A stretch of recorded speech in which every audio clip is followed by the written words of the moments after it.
Hey guys, welcome back to Games, Flicks, and Exploring. I saw that many of you enjoyed my last Jurassic World Alive video, where I explained a beginner's guide to the game, and I'll probably do a part 2 of that later. But for now, let's do a Jurassic World Alive Iceberg, part 1. So the Iceberg you can see is not finished. I was given a partially completed one. They're going to finish it later, but for now we have the first layer done, so let's get into that.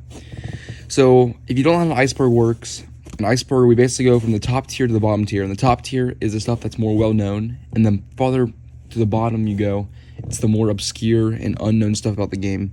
And we'll be getting into that later. Okay, so now, let's get into the top tier, the tip, or the very top of the iceberg. Okay, so number 1, we have Apex, the Apex rarity.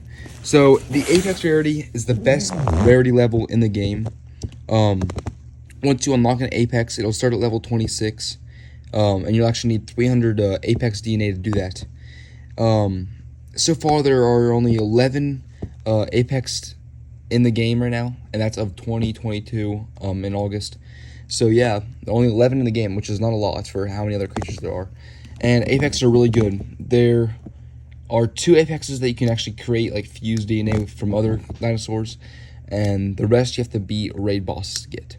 So yeah, that's what an Apex is. And yeah, let's move on to the next one, Indominus Rex. Indominus Rex is most well known from the 2015, I believe, Jurassic World movie as the main antagonist. But Indominus Rex referring here is the legendary creature in Jurassic World Alive. And it is most likely the legendary that most the average player will get first, so most likely your first legendary creature will be Indominus Rex. It's well known for its cloaking ability that originally it only had, but later in its years, that ability was given to other creatures as well. But yeah, that's Indominus Rex. And next up we have Mortem Rex. Now Mortem Rex was the very first Apex in the game. It has a very cool design and skin, and it actually has its very own skin now that you can put onto it. So that's really cool. It's an exclusive hybrid, meaning that it can only be found in Jurassic World Alive, the game. None of the movies or other Jurassic World games. So that's really cool. You have to be its raid boss to actually get it, so it has a raid boss. And its name actually means Death King. So that's just a little fun fact there. But yeah, that's Mortem Rex. He's a very cool Apex, and actually the original Apex. Next up, we have Lydia Forums. Now, Lydia is the company that makes Jurassic World Alive. I'll get into that later. But yeah, the forums is basically the website where all the Jurassic World players and non-players can go to ask questions or just talk about Jurassic World Alive in general. So if you're really interested in that, I would definitely go check it out. I'm signed up. Many of them are moving to the Jurassic World Alive Discord. I'm not going to be doing that. I kind of like the forums a lot, but I know a lot of people like Discord better anyways. But yeah, the Lydia Forums basically just a place where people talk about Jurassic World Alive and ask questions from people who are more experienced and played for a while. Next up we have Indoraptor. Now, Indoraptor is a unique hybrid in the game and also in the Jurassic World movies, specifically Jurassic World Fallen Kingdom. Like Indominus Rex, it is most likely the first unique that players will get in the game. It's actually a pretty good unique too as well, especially with its new updated abilities. And yeah, that's basically all I have to say about Indoraptor. It's a pretty cool unique, and it's the first unique that many of the players will get in the game. Because it takes Indominus Rex DNA, and like I said earlier, Indominus Rex is most likely the first legendary that players will get. Next up, we have Classic Drone. Now, droning is a main part of Jurassic World Alive. It's where you have to use your drone to shoot at the creatures and dinosaurs to collect their DNA to actually create them. Now, this is actually a big part of the game. But if you go to settings, you can actually mess with the 3 different drone types. I won't get into the other 2 because they're also on the tier list, but later down. But basically, Classic Mode is just the original. It's been the same since the beginning of the game. I can't really explain it because it's never changed. It's like trying to explain how you Pokeball in Jurassic World and Pokemon Go. It's been the same, and it's not different compared to the others. It's just the classic drone that people know and love. Next up, we have the Gaming Beaver. Now, the Gaming Beaver is a YouTuber very known for his dinosaur-related videos and other gaming videos, but he's very well known for his Jurassic World Alive videos as well. His whole series on it, and I'm sure many of you've seen that yourselves. He doesn't always have a positive light on the game, but sometimes he really does enjoy it, so it's depending on what video you watch. Just know that if you're going to watch his videos, but yeah, I'm sure many of you have seen them already. Next up, we have Pokemon Go. Now, Pokemon Go is probably the original GPS game that many played before Jurassic World Alive, including me. And many people might call Jurassic World Alive a clone of this game. I definitely wouldn't say so. I would say that Jurassic World Alive is a series in this type of game, but that's like saying any game that is a free player style game, like Minecraft, is just a copy of Minecraft. And I don't think that's fair to say. So I would say Jurassic World Alive is a very different game, and in my opinion, preferably better than Pokemon Go in many ways. But yeah, it's a totally different game, and Pokemon Go is probably the inspiration that Jurassic World Alive took off, though. Next up, we have Jurassic World Alive exclusive hybrids. Now, this is referring to hybrids that are in Jurassic World Alive and nothing else. None of the Jurassic World movies or any of the other Jurassic World games. I mentioned this earlier when I was explaining about Mortem Rex, but yeah, that's basically what is an exclusive Jurassic World hybrid, and there are several of those. So if you do have the game, go check those out and just explore all the cool hybrids that Jurassic World Alive actually has. There are several and plenty of them. Next up, we have member status. Now, I'm actually gonna have to read this page right here to explain member status to you. So let me get to that. Okay, here we go. So member status is referring to an alliance.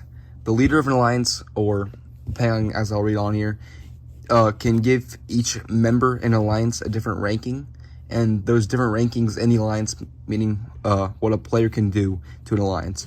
So for example, the highest member you can be is a leader. Now a leader is the owner of the alliance. They can rename the alliance, edit its description and picture, view and accept/reject requests from outsiders who want to join the alliance. They can also kick anybody out of the alliance that they want. They can also promote/demote any other members to any rank. Leaders cannot leave the alliance, but can transfer the ownership of the alliance to non-leaders, and they can become a regular member after the process, at which point they are allowed to leave the alliance if they want. Finally, leaders have the power to disband the alliance entirely, which removes all members of rankings from it, so basically destroying the alliance. Now, the next ranking down will be CoLeader. Similar to a leader, a co-leader can rename the alliance, edit its description and picture, view and accept/reject requests from outsiders who want to join the alliance, and kick anybody except the leader out of the alliance. They can also promote other members up to co-leader rank and can also demote other co-leaders. Co-leaders cannot disband the alliance because this role is quite powerful.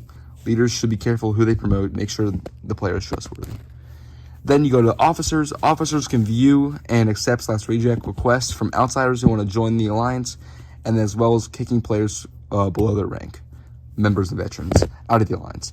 They cannot promote/demote anybody and cannot affect leaders and co-leaders, making this role a safer one to give to other players who would like to help moderate the alliance. Then finally, last of all, we have veterans. Veterans don't have any additional powers except compared to regular members. This role can be used by leader/co-leader to recognize the outstanding contribution to members. And then a member is the default role that are given to alliances.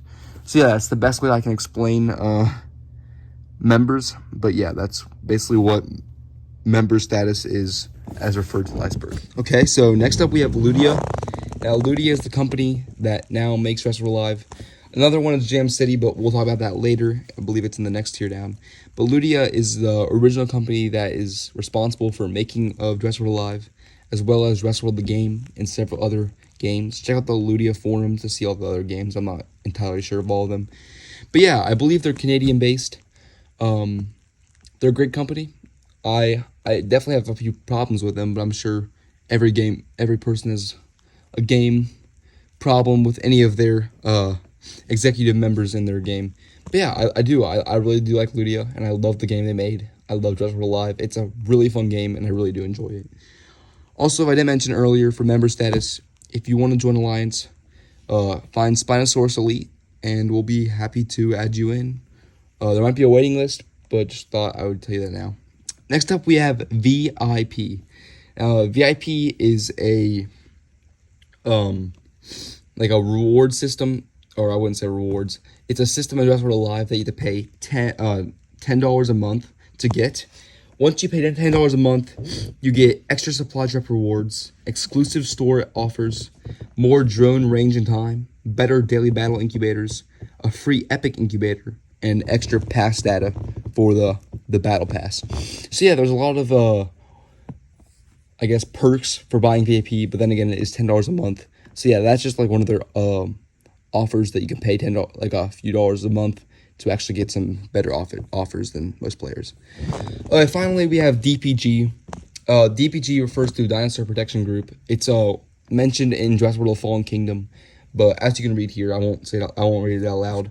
It's referring to the main storyline of the game. There's not much of a storyline. There really isn't. It's more of a free play game, and you can just play as you want. But yeah, they're basically the main story of how there's dinosaurs in the world, and you're trying to protect them, which doesn't make much sense to me because you do end up fighting them in arenas. But yeah, they're the main protection group that you're supposed to be as you're trying to dark the creatures. Anyways, guys, I really hope you enjoyed this part 1 of the Jurassic World Alive Iceberg series. And if you did enjoy this video, please give us a like. And yeah, I'll be releasing several more videos out soon. I'm trying to get better on there. I know many new subscribers are new to this channel, and I hope you are okay with the slow uploading schedule I've been having lately. But yeah, enjoy this video, and I'll see you guys next time on Games, Flicks, and Exploring. Bye.